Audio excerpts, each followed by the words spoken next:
More than 60 supporters of State Representative Kathleen James and Rob Hunter, a retired English teacher at Burn Academy in Manchester, converged on the Wilburton Inn on Tuesday, June 11th, for a kickoff event to launch James's bid for re-election and for Hunter to win election to a seat in the House of Representatives to represent the Bennington 4 district, a two-member district that includes the towns of Manchester, Arlington, Sandgate, and a part of Sunderland.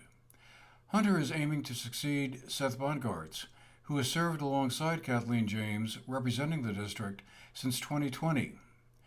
Earlier, Bongartz announced his intention to run for a seat in the state Senate to help represent Bennington County, opening up the state representative seat that Rob Hunter is hoping to fill. Both Hunter and James are Democrats, as is Bongartz.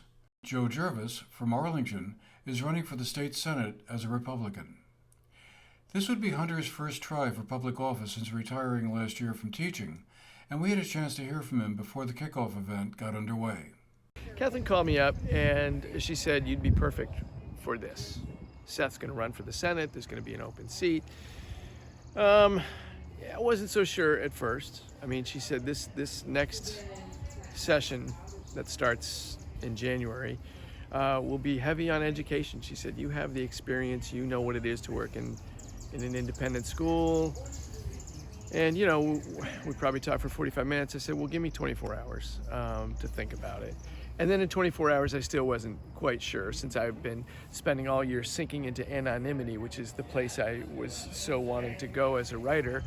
And, I talked to my wife, Nancy, talked to people I really trust. And, I realized that this is probably a great opportunity to serve, to maybe have a different perspective, to be able to give a different perspective to people on the education committee. I hope I can get on the education committee to talk about the value of independent schools, but also understand that I am a public school advocate as well.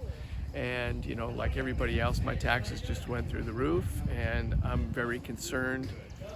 I'm concerned about that. I hope that we can make a difference, that maybe we can figure out this system of funding schools, which came out of Act 60, which was my first year teaching at Burton. And so it's my hope that something can be done to maybe make it make sense, to make it more equitable, to make it easier than what it has become, because it's pretty sprawling, I think, right now, pretty confusing. I'm also very interested about, I think, a lot of the other things that the Democrats are interested in. Affordable housing. I mean, things are crazy right now with housing. The environment, et cetera, taking care of our residents. So, yeah, I guess in the end, I asked for an extension, and I called her up and I said, "Okay, I'll do it. I think this will be a good thing."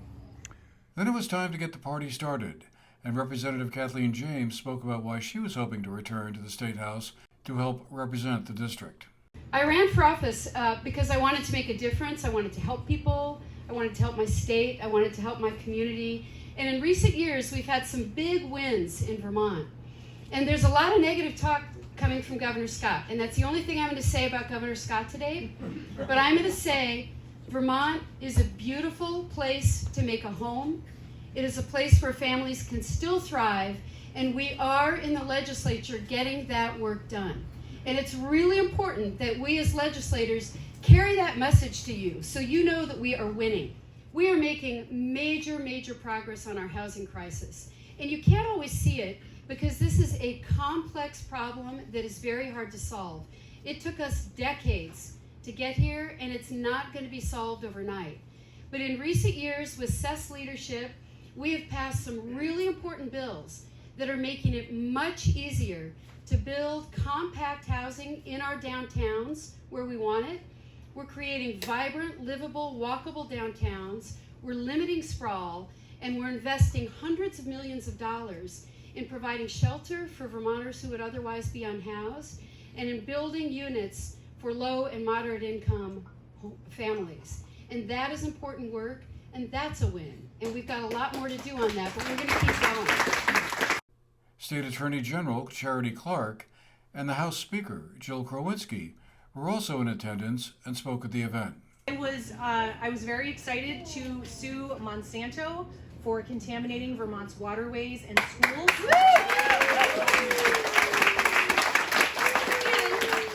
I could do that in part because our amazing legislature saw fit to institute here a statewide testing program for PCBs. So that gave us an anchor to sue on behalf of schools as well, which creates efficiencies and ultimately will put more dollars in our pockets in the form of dollars that we can use to rehabilitate the problem. The second lawsuit that we filed was a lawsuit against a social media company, Meta. For those of you who aren't on social media, good for you. I am not one of those people. If you have children, you know exactly what I'm talking about. They created a product, Instagram, that is meant to be addictive, and it is addictive. It's created a ton of harms, and I'm really proud to bring that lawsuit. We also are investigating TikTok, which in my user experience is more addictive and worse. I actually can't have that on my phone. I deleted it. People are like, you should be on TikTok. I was like, nope, not me. I am incredibly proud of the work that we have done in data privacy. No one who sits on the House Commerce Committee is here, but on behalf of the Attorney General's office to all the other House members, I cannot believe how impressive that committee, all of the knowledge that they have. Basically what the data privacy law will do if it becomes law, and I really do think it's going to become law, is it will put our data privacy controls in our hands. Because why should big business have our data? We should have our data and decide what we do with our data. And I could go on a long time about this. In fact, I'm probably going to go on GNAT and do that, so you can watch that episode whenever it airs. But I feel really strongly about this and have been so impressed with the legislature's work on it. This also relates to social media. That's how social media makes their money, by taking our data and selling it to make ads, or sometimes they sell it to data brokers on the third market. I'm getting into the weeds. I'm gonna pull up. As Democrats, we believe that we need to create an economy that works for everyone and leaves no one behind. And we have been on this journey, and thank you, Charity, for all your work and collaboration, because data privacy is a huge consumer protection value that we have to ensure that we're doing everything we can. And it has been a battle to fight for this. And so we don't know how the governor is going to react to this bill when he gets it. He might veto it. He might let it go into law without his signature, but we wouldn't be here without the help and support from Charity. So thank you so much for all your help. We are going to be up against this money coming into our state to try to defeat and make sure that we don't have the votes to override. And let me tell you, I don't like having to govern by veto overrides. It's not great. And we try hard to work with the administration. But we know that the Republican Party is working hard in all 50 states, and Vermont is not going to be left out of that. And so again, I just really want to stress with you that we have a big job and a big task ahead of us. But with this group, we can do it. I know we can do it. We can get Kath reelected, and we can get Rob to the State House. So thank you, everyone, for everything that you will do.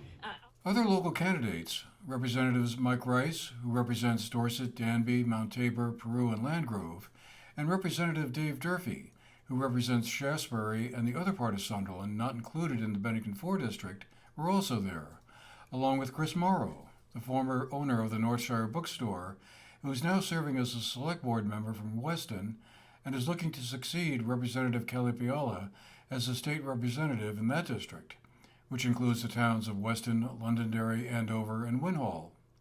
He will be opposed by Republican Janet Payne of Andover. Candidates have been throwing their hats in the ring. We'll be hearing from many of them as the year progresses through the primaries in August and then on to the general election in November. For the GNAT-TV News Project, I'm Andrew McKeever.